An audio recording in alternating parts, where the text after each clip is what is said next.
Olá, amados, sejam bem-vindos. Neste módulo nós vamos estar tratando a respeito da guerra de Gog e Magog. A Bíblia traz duas profecias a respeito disso, em Ezequiel e Apocalipse, a respeito de Gog e Magog e uma confederação de nações que virão contra Israel para uma guerra devastadora. E a gente não entende, só Deus realmente sabe as razões. Ele colocou pessoas e lugares da antiguidade para nos trazer essa revelação. Então, certamente, a gente tem que se aprofundar no conhecimento também da geografia e da história, tanto a atual quanto a antiga, mas, acima de tudo, prestar bastante atenção, estar atento ao que nos diz as profecias. A Bíblia é o único lugar que podemos ir para sabermos o que diz o futuro. Dr. Mark Hitchcock. João 10, 35b. E a Escritura não pode ser anulada.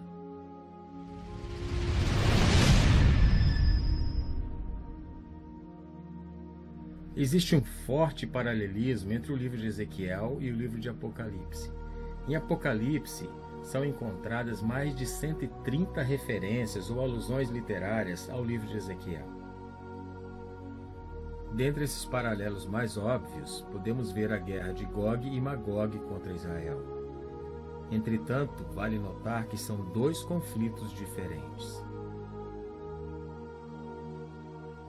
Ezequiel vivia no exílio na Babilônia. Na verdade, ele viveu a vida inteira nesse exílio babilônico. Dentre as revelações que Deus deu a Ezequiel, nós vamos tratar de duas extraordinárias.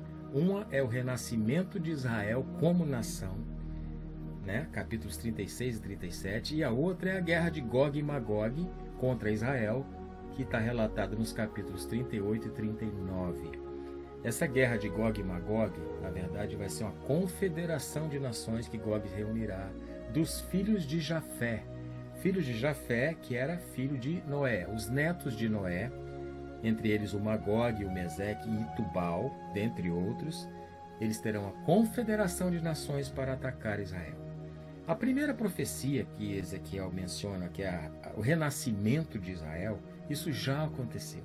Israel já é uma nação novamente, em 1948, e em 67 Jerusalém já faz parte de Israel também.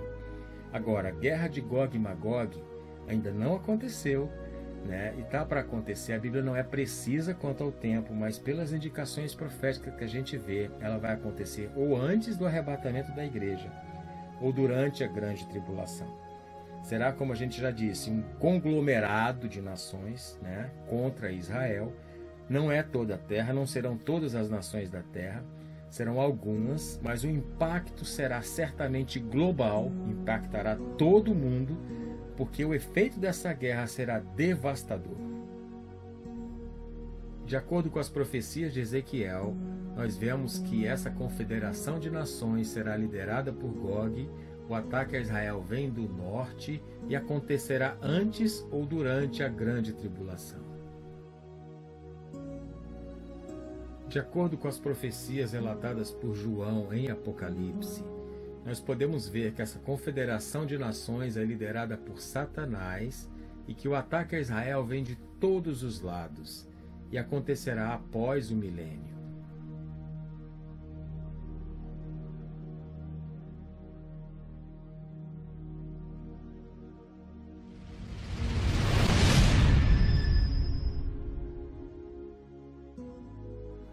Essa batalha de Gog e Magog contra Israel, essa confederação de nações que ele vai reunir para lutar contra Israel, nada tem a ver com a batalha de Armagedon. Gog e Magog vai reunir muitas nações, que se aliarão a ele para essa guerra, mas Armagedon, todas as nações estarão unidas. Gog e Magog, a Bíblia nos menciona que ele virá do norte contra Israel. Já a batalha de Armagedon virão de todos os lados, é uma batalha global. Quem vai liderar a batalha de Gog é Gog. Quem vai liderar a batalha de Armagedon é a besta, é o anticristo. Gog será sepultado porque vai ser morto. O anticristo não, ele vai ser lançado vivo no lago de fogo. Então nós percebemos que, além de Gog vir por despojo e riqueza, apesar de que ele também quer destruir Israel, mas o motivo principal, a finalidade de vir contra Israel para buscar riqueza e despojo. Já a finalidade do anticristo vir contra Israel é para destruir o povo de Deus. Então, são duas batalhas distintas. Ezequiel 38:6. Gomer e todas as suas tropas, a casa de Togarma do extremo norte, todas as suas tropas, muitos povos contigo. Apocalipse 16:13 e 14.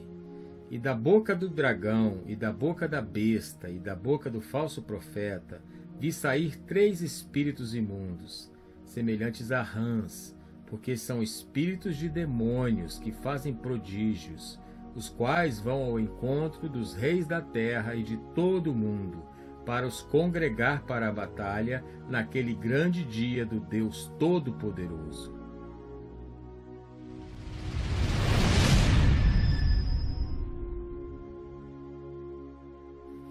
Quem é Gog? Apesar de não ter sido provado nada, Gog tem sido identificado com várias figuras históricas. Alguns até dizem que ele é somente uma figura de linguagem, ele representa os inimigos de Israel. Mas a palavra sempre tem algo a nos acrescentar, sempre tem algo a nos dizer. Que o Senhor possa nos falar a respeito disso. Que o importante, na verdade, não é descobrir quem é Gog, mas o que Gog vai fazer e quando ele irá se levantar. Alguns vão, Apocalipse 19, e vêm naquela chamada das aves para comer carne e beber sangue, a tipificação de Gog como sendo o anticristo. Ezequiel 39, de 17 a 23. Tu, pois, ó filho do homem, assim diz o Senhor Deus, dize às aves de todas as espécies e a todos os animais do campo, ajuntai-vos e vinde, congregai-vos de toda parte para o meu sacrifício, que eu oferecerei por vós, um sacrifício grande, nos montes de Israel, e comei carne e bebei sangue. Apocalipse 19, 17 e 18. E vi um anjo que estava no sol, e clamou com grande voz, dizendo a todas as aves que voavam pelo meio do céu, vinde e ajuntai-vos à ceia do grande Deus, para que comais a carne dos reis, e a carne dos tribunos, e a carne dos fortes, e a carne dos cavalos e dos que sobre eles se assentam, e a carne de todos os homens, livres e servos, pequenos e grandes. Alguns confundem Gog com a visão de Daniel a respeito do príncipe que há de vir, da destruição do templo de Jerusalém, e dizendo com isso que Gog é o anticristo. Amados, muita calma nessa hora, vamos prosseguir, a gente vai perceber que não é o caso. Daniel 9, 26 e 27. E depois das 62 semanas será cortado o Messias, mas não para si mesmo. E o povo do príncipe que há de vir destruirá a cidade e o santuário, e o seu fim será como uma inundação, e até ao fim haverá guerra. Estão determinadas as assolações, e ele firmará aliança com muitos por 1 semana, e na metade da semana fará cessar o sacrifício e a oblação, e sobre a asa das abominações virá o assolador, e isto até a consumação, e o que está determinado será derramado sobre o assolador. Certamente, Gog, a figura de Gog, não é a figura do anticristo. Nós vemos pelas Escrituras que Gog encontrará sepultura em Israel, como mencionamos neste próprio módulo.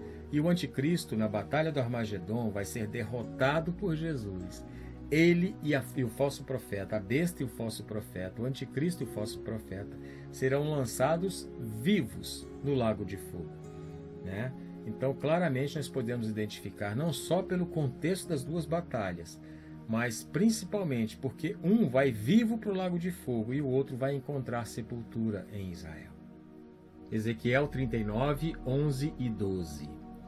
E sucederá que naquele dia darei ali a Gog um lugar de sepultura em Israel, o vale dos que passam ao oriente do mar, e pararão os que por ele passarem, e ali sepultarão a Gog, e a toda a sua multidão, e lhe chamarão o vale de multidão de Gog, e a casa de Israel os enterrará durante 7 meses para purificar a terra. Apocalipse 19:20. E a besta foi presa, e com ela o falso profeta, que diante dela fizeram sinais, com que enganou os que receberam o sinal da besta e adoraram a sua imagem. Esses dois foram lançados vivos no lago de fogo que arde com enxofre. A palavra Gog na língua suméria, que é dos sumérios, significa trevas. E a palavra Magog, que esse prefixo ma, mantu, que significa terra ou região, então seria terra das trevas. Gog, trevas, e Magog, terra das trevas. Os sumérios, na verdade, são considerados a primeira civilização histórica, a primeira civilização que se conhece. Ela fica na Mesopotâmia, ficava lá entre os rios Tigre e Eufrates, onde veio a ser a Babilônia, é o sul do Iraque, perto de Bagdá. E uma outra menção que a gente encontra na Bíblia dos Sumérios é a cidade de Ur, dos caldeus, onde Abraão morava, onde o Senhor chamou Abraão para sair de Ur dos caldeus para ir para uma terra que ele mostraria. Pois então, esse significado de Gog como trevas e Magog como terra das trevas vem da língua suméria. Quero ficar aqui com a descrição que o próprio Ezequiel dá de Gog. Ele fala que Gog era príncipe da nação de Magog, que habitava nas montanhas ou nas terras de Meseque e Tubal. Ezequiel 38:2. Filho do homem, dirige o teu rosto contra Gog, terra de Magog, príncipe e chefe de Meseque e Tubal, e profetiza contra ele.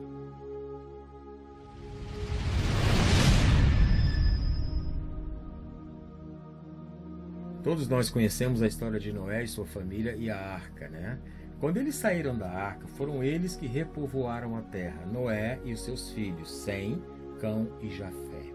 Gênesis 10 nos mostra a tábua das nações. Ali está descrito quais foram as primeiras tribos, as primeiras nações tribais, as 70 primeiras. E nós vemos que Magog não descende de Sem, ele não faz parte da linhagem de Sem. Por que eu estou mencionando isso? Porque a linhagem de Sem foi a linhagem que chegou a Jesus Cristo. Abraão, Isaac, Jacó, José, Moisés, Davi até Cristo. Magog faz parte da linhagem de Jafé, que veio se tornar um grande inimigo de Sem, assim como Cão. E lá tem os netos de Noé, que são Magog, Meseque, Tubal, Togarma, Gomer e tantos outros. Gênesis 5:32. E era Noé da idade de 500 anos, e gerou Noé a Sem, Cão e Jafé. Gênesis 10:1 e 2. Estas, pois, são as gerações dos filhos de Noé, Sem, Cão e Jafé. E nasceram-lhe filhos depois do dilúvio. Os filhos de Jafé são Gomer, Magog, Madai, Javã, Tubal, Meseque e Tiras. Os filhos de Noé foram Sem, Cão e Jafé. A linhagem de Sem, Elão, Assur, Arfaxade, Lude e Arã. A de Cão, Cuxi, Mizraim, Puti e Canaã. A de Jafé, Gomer, Magog, Madai, Javã, Tubal, Meseque e Tiras. Heródoto, um historiador grego que foi conhecido como o pai da história, ele dizia que Meseque era Moscou e falava de um povo selvagem, esquisito e bárbaro chamado Scythians como seus precursores, que tomavam banho no meio de maconhas aquecidas, que assim que morria um rei, eles matavam as suas concubinas e matavam seus servos. Depois de 1 ano, matavam 50 cavalos. Esse povo, os Scythians, colonizaram os medos, os partas, os persas, e as suas fronteiras foram até chegar na China. Colossenses 3:11.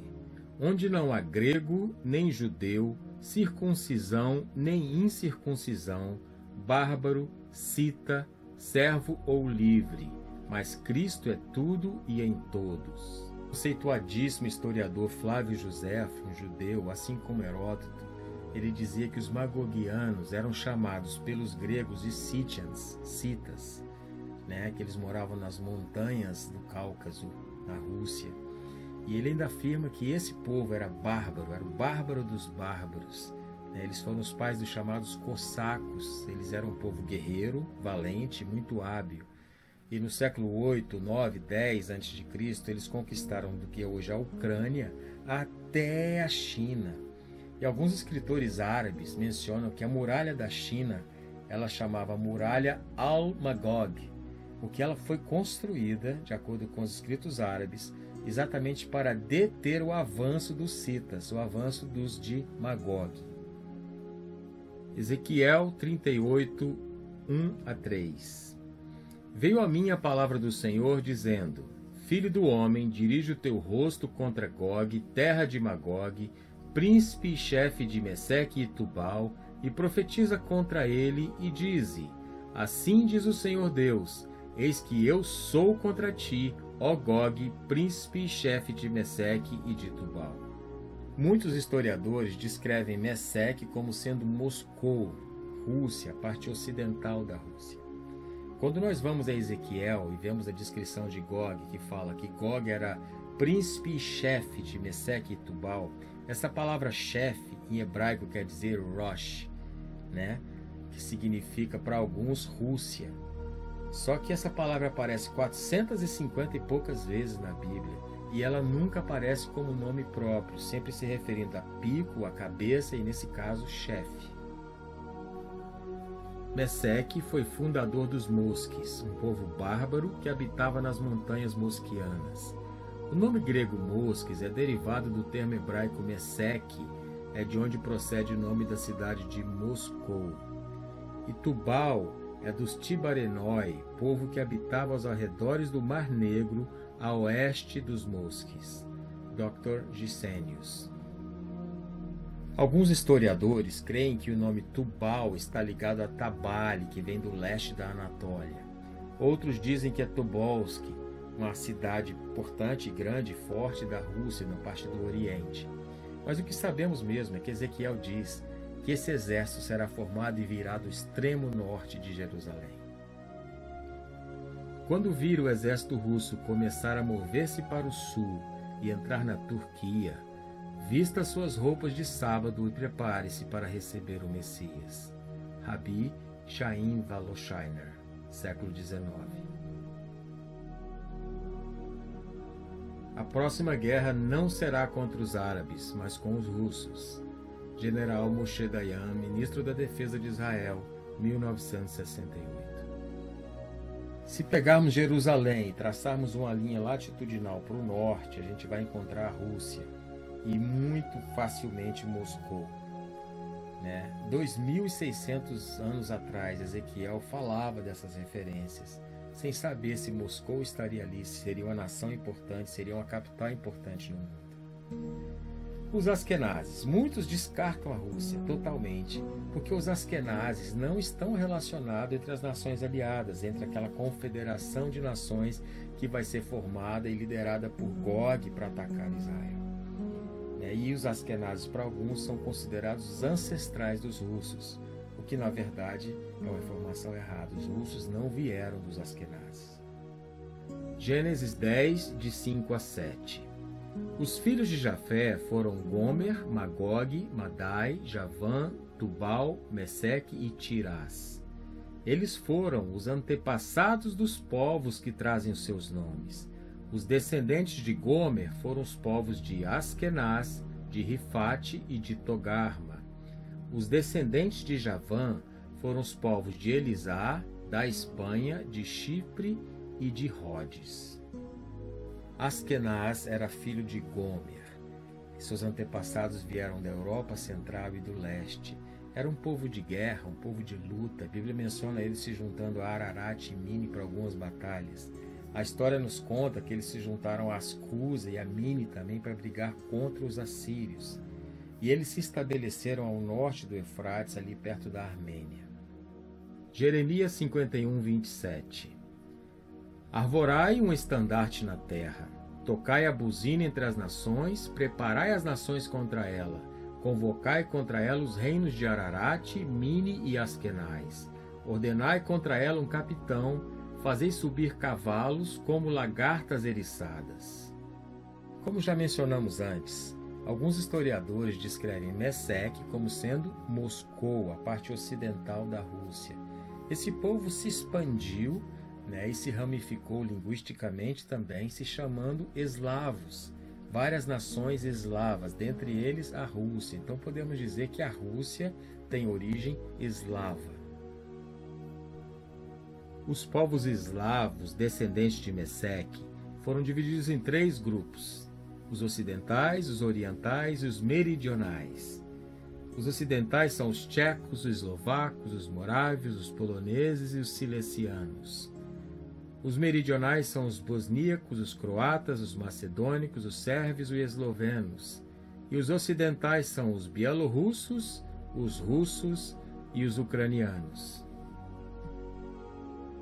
O que a história nos conta é que os povos daquela região viviam razoavelmente em paz. E o chefe de um povo chamado Polano fundou uma cidade chamada Kiev, que se tornou próspera, se tornou referência naquela região. Kiev era um importante e próspero centro comercial dos eslavos, mas em 864 d.C., a cidade foi conquistada pelos escandinavos, também conhecidos por varegues. Um fato curioso aconteceu. As tribos eslavas, elas cansadas do domínio dos escandinavos, elas se rebelaram e venceram os escandinavos. Só que o que poderia ser bom para eles se tornou complicado, porque começou a haver também muitas guerras internas entre os próprios eslavos, até o ponto que eles não sabiam mais como resolver isso e foram chamar, como era costume naquela região, chamaram um outro povo para poder fazer ordem na região e dominar sobre eles. E eles procuraram então o rei, o líder, o chefe da Dinamarca, que era também de um país escandinavo, para poder trazer paz à região.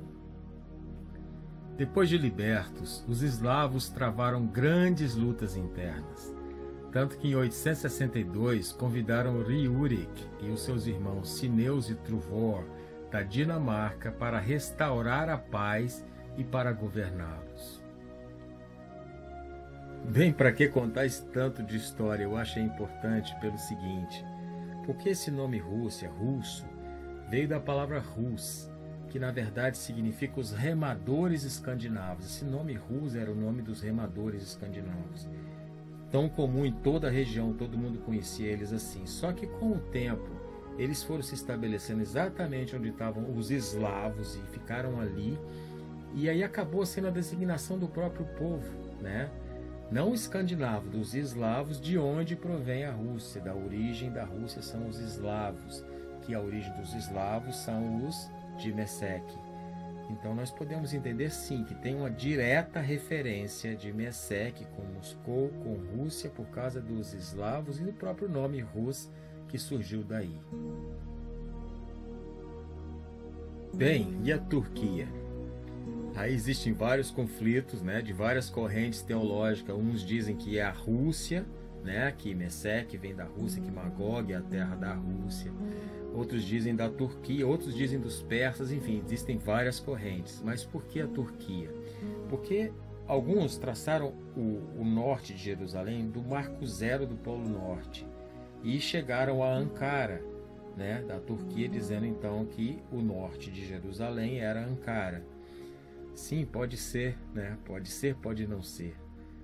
Quem vai saber, Apesar que a Bíblia fala de extremo norte não é só ao norte, o extremo norte é um pouquinho mais para o norte. Mas de qualquer forma, existem sim alguns historiadores que defendem a Turquia como sendo a terra de Gog. Contudo, não dá para se negar que os citas dos tempos antigos que vieram do Nordeste devastaram a melhor parte da Ásia Menor e se apossaram da Celecíria, onde construíram Citópolis e Herápolis, que os sírios chamam de Magog. E a referência de Ezequiel a essa Magog é muito clara, pois a cidade de Herápolis ou Magog fica exatamente ao norte da Judéia, de acordo com as palavras de Ezequiel, que das regiões do norte essas nações deveriam vir. Sir Walter Raleigh. A figura do Erdogan da Turquia assusta muito. É uma figura muito forte do nosso século, assim como é Putin da Rússia. Nós não podemos dizer de onde realmente vem Gog, quem é realmente Gog. A palavra não nos dá garantia alguma. A única coisa que ela nos dá garantia é que Gog e seu exército, Gog e essa confederação de nações, virá contra Israel, um exército numeroso e forte do extremo norte. Descartamos o leste, o oeste e o sul, porque a Bíblia nos garante que virá do extremo norte. Ezequiel 39:2. E te farei voltar, mas deixarei uma sexta parte de ti, e far-te-ei subir do extremo norte, e te trarei aos montes de Israel. Virás, pois, de teu lugar do extremo norte, tu e muitos povos contigo, montados todos a cavalo, grande ajuntamento e exército poderoso.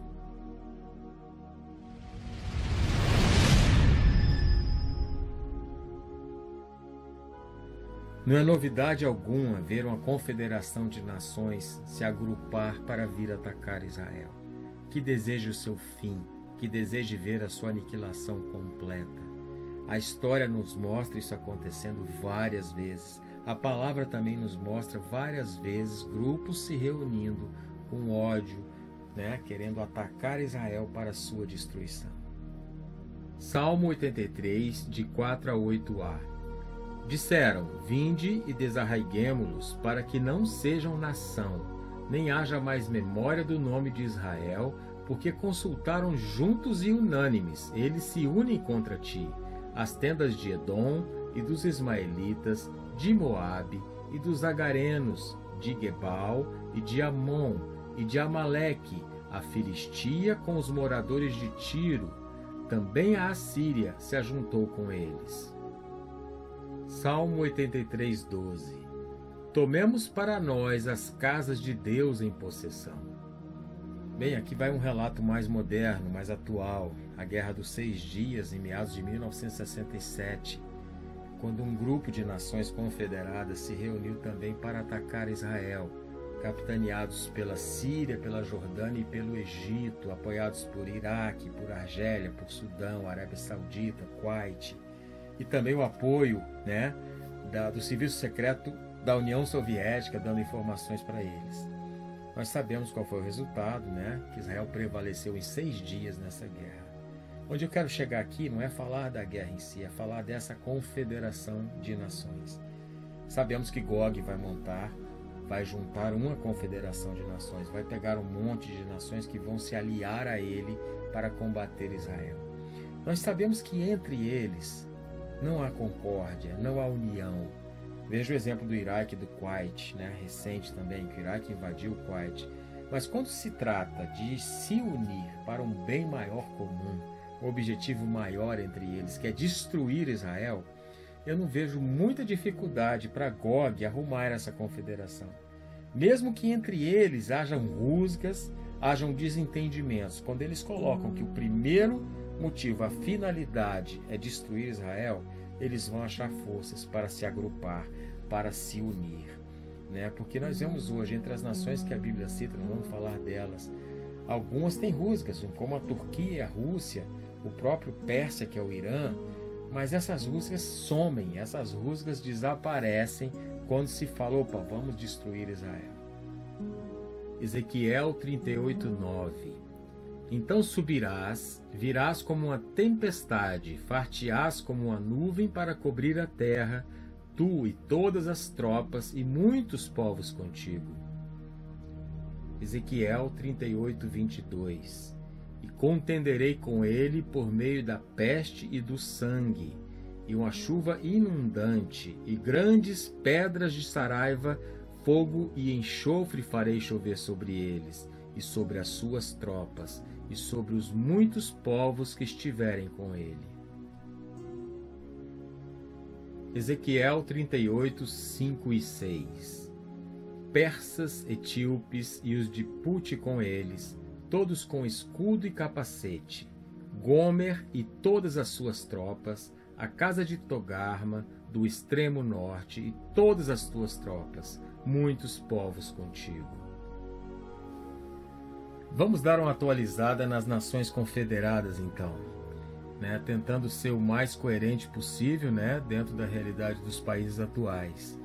O Elão, que foi identificado como sendo a Pérsia e os Elamitas, hoje seria o Irã e provavelmente ainda o Uzbequistão e Turcomenistão. Cush, identificado como Etiópia e Sudão, pegaria a África Negra, provavelmente incluiria mais países como a Eritreia, o Gabão, Gâmbia, Libéria, Mali. Put foi identificado como Líbia, né? Então a África Árabe está ali, identificada Argélia, Egito, Marrocos, Sudão, Tunísia. Gomer, identificado como Turquia, os Cimerianos e a Germânia, envolve todos os países ali em volta do Mar Negro, né? Azerbaijão, Hungria. E Togarma, a Turquia, que também incluiria a Armênia, Geórgia e a Bulgária. Mas quando a gente lê o relato dessa guerra, das profecias que nos mostram a guerra de Gog e Magog, o que me vem à mente são as águas desconhecidas que muitos escatológicos tiveram que navegar. Porque Jerusalém deixou de ser de Israel nos anos 70, quando o imperador Tito de Roma destruiu a cidade. Israel foi disperso pelo mundo, houve uma diáspora. Israel nunca mais voltou a ser nação desde os anos 70. Só voltou em 1948, né? Quase 18, 19 séculos depois. É um tempo muito longo. Os escatologistas do século 3, 4, 7, 10, 13, 14, eles realmente navegaram águas desconhecidas, apesar de ter a promessa, a profecia de Ezequiel 36, 37, que Israel viria a ser uma nação novamente. Alguns começavam a interpretar essas passagens como alegoria, não era uma coisa literal, né? Só que sim, Israel é novamente uma nação. Jerusalém hoje pertence a Israel. Então, ao norte de Jerusalém, quando se menciona, é literal, né? Então a gente percebe que, independente das interpretações, porque existem hoje interpretações esdrúxulas, né? Eu acho que foram feitas assim realmente nos tempos onde não se tinha a noção de que Israel voltaria a ser nação novamente. Mas de qualquer maneira, Gog e Magog é um cenário real, Israel é uma nação, e existe sim uma animosidade. O tempo que vivemos é um tempo trabalhoso, difícil, e nós percebemos que Gog e Magog já deve estar se preparando, conversando, né? Eu não estou sendo pretensioso aqui de falar que já está às portas, mas, amados, essa palavra vai se cumprir e vai se cumprir em breve, porque Jesus está voltando. Ezequiel 38, de 16 a 19. E subirás contra o meu povo Israel como uma nuvem para cobrir a terra. Nos últimos dias sucederá que hei de trazer-te contra a minha terra, para que os gentios me conheçam a mim, quando eu me houver santificado em ti, ó Gog, diante dos seus olhos.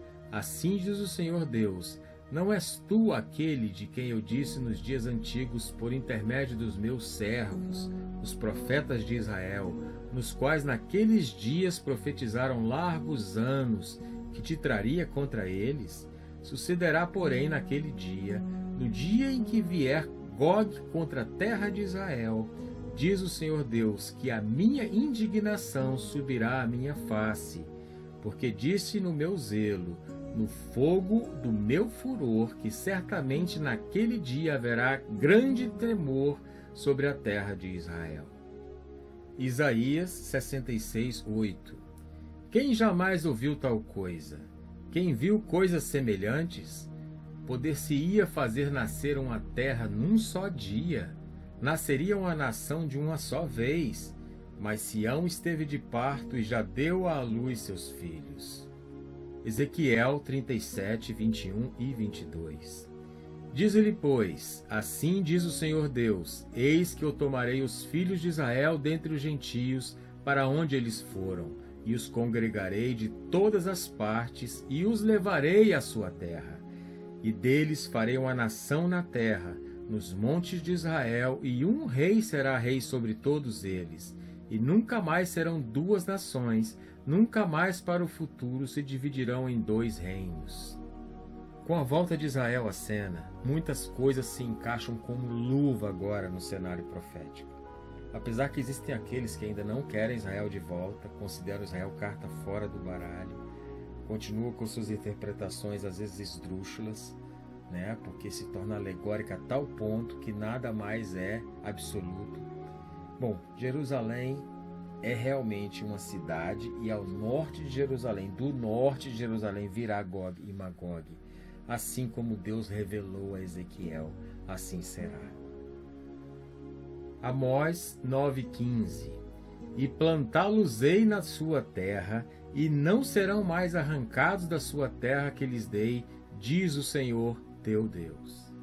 Entre a Rússia, o Irã, Líbia e Turquia, nunca houve uma grande aliança entre eles. Mas nós vemos ultimamente nos noticiários, pelo menos ao que chega a nós, que já existe um movimento entre eles que não é muito favorável para Israel.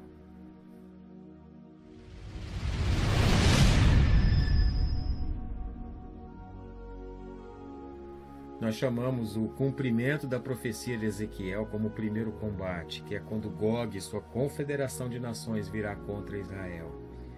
Nós sabemos que a razão dessa guerra é espiritual, mas o que eles vão usar como pretexto é o despojo. Ezequiel 38:2. Filho do homem, dirige o teu rosto contra Gog, terra de Magog, príncipe e chefe de Meseque e Tubal, e profetiza contra ele. Bem, amados, com tudo que nós estamos vendo no mundo hoje, né? As crises econômicas, a instabilidade econômica mundial, a crise moral, né? A islamização de algumas regiões do mundo, não é difícil perceber que logo Gog se unirá a algumas nações árabes e islâmicas para ir contra Israel com o pretexto de buscar despojo, riqueza e eliminar Israel do mapa. Essa declaração já tem sido feita há alguns tempos por líderes dos persas do Irã, por líderes como a Turquia e outros líderes de maneira indireta. Mas nós sabemos que a intenção real deles é tirar Israel daquele lugar. Ezequiel 38:13. Sebá e Dedã, os mercadores de Tarsis e todos os seus leõezinhos te dirão: vens tu para tomar o despojo? Ajuntaste a tua multidão para arrebatar a tua presa, para levar a prata e o ouro, para tomar o gado e os bens, para saquear o grande despojo? Ezequiel 38:12.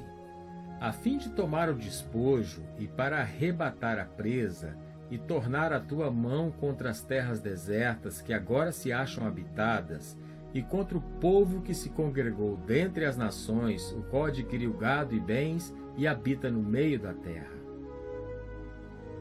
A região do Mar Morto é a maior riqueza mineral da terra. Lá se encontra fosfato, silicato, cobre, manganês e feldspato em abundância. Essa riqueza é avaliada em quase 30 trilhões de dólares.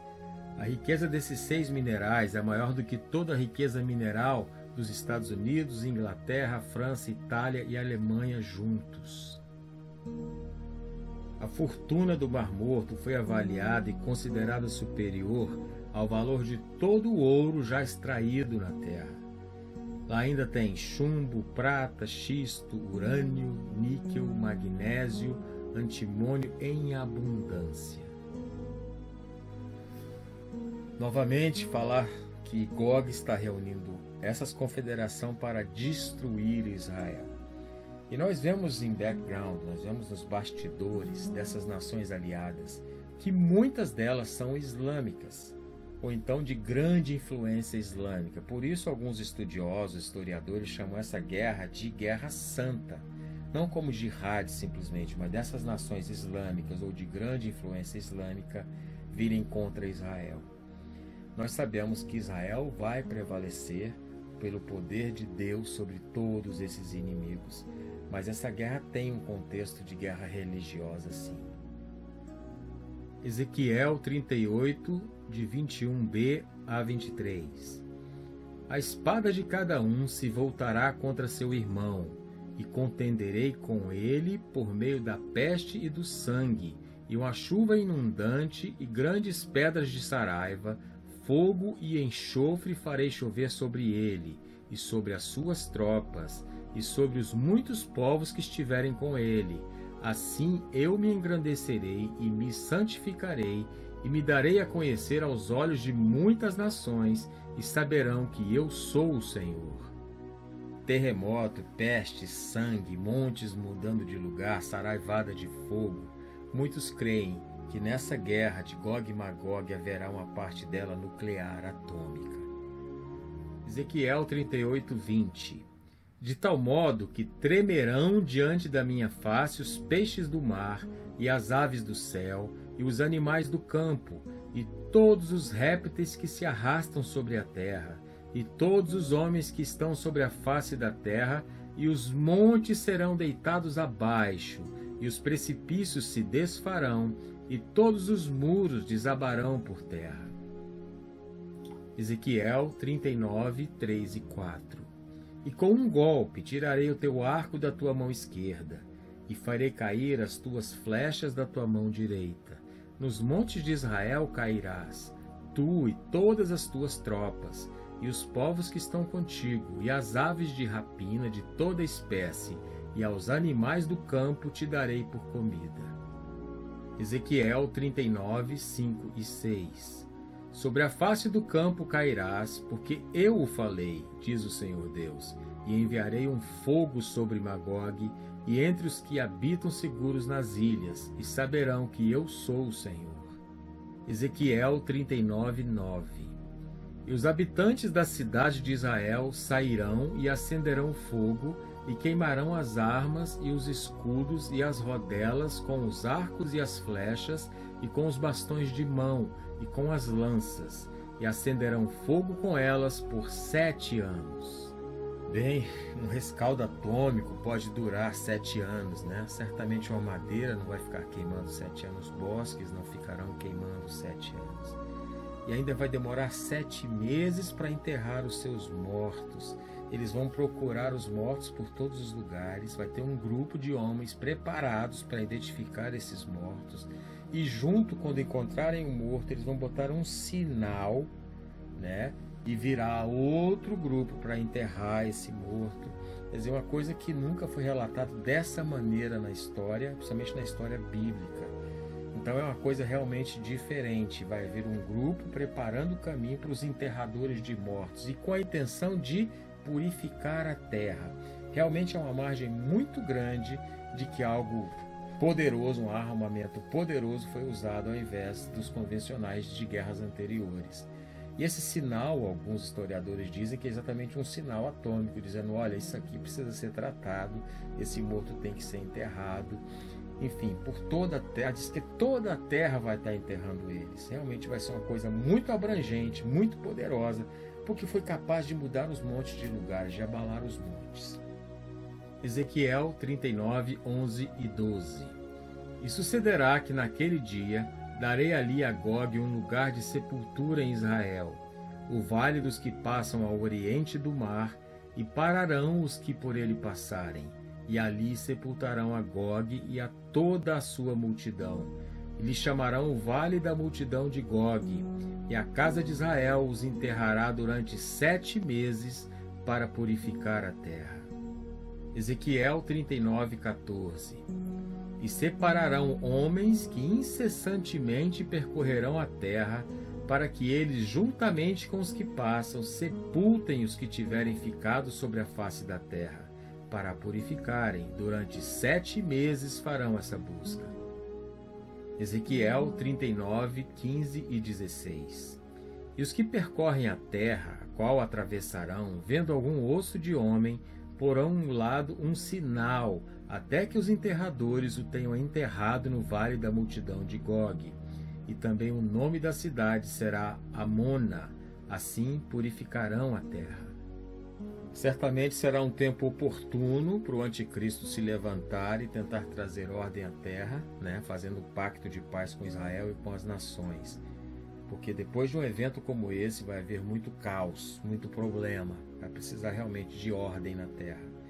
Então, se esse evento de Gog e Magog acontecer antes do arrebatamento, no início da grande tribulação, ele vai ser propício, né, para o anticristo usá-lo como um argumento para o seu governo mundial.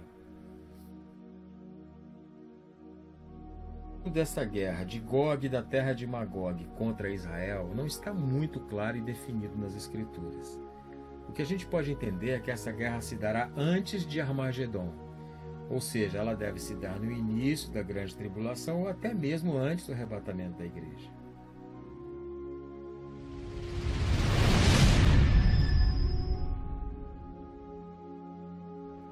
Amados, sobre esse último combate, João em Apocalipse não fala muito. Ele diz que Satanás será solto após o milênio, né? Ele esteve preso por 1000 anos, ele vai ser solto, e ele sairá a enganar as nações novamente, né? E diz que vai montar um grupo como as areias do mar para vir combater o Cordeiro novamente. E quando estiverem sitiando Jerusalém, quando cercarem a cidade santa, o próprio Deus, sem intervenção humana, a Bíblia diz que o próprio Deus vai prender Satanás e jogar no lago de fogo. Essa é a sua condenação final. Lá ele estará para sempre. E aquele grupo, aquelas nações, aquele povo como as areias do mar que ele reuniu para combater a Jesus, a Bíblia diz que descerá fogo do céu e os consumirá. Eles serão aniquilados pelo fogo. Este vai ser o final do segundo combate. O próprio Deus, em poucas palavras, João diz que ele vai destruir o inimigo. Apocalipse 20, de 7 a 10. E acabando-se os 1000 anos, Satanás será solto da sua prisão, e sairá a enganar as nações que estão sobre os 4 cantos da terra, Gog e Magog, cujo número é como a areia do mar, para os ajuntar em batalha. E subiram sobre a largura da terra e cercaram o arraial dos santos e a cidade amada. E de Deus desceu fogo do céu e os devorou. E o diabo que os enganava foi lançado no lago de fogo e enxofre, onde estão a besta e o falso profeta. E de dia e de noite serão atormentados para todo sempre.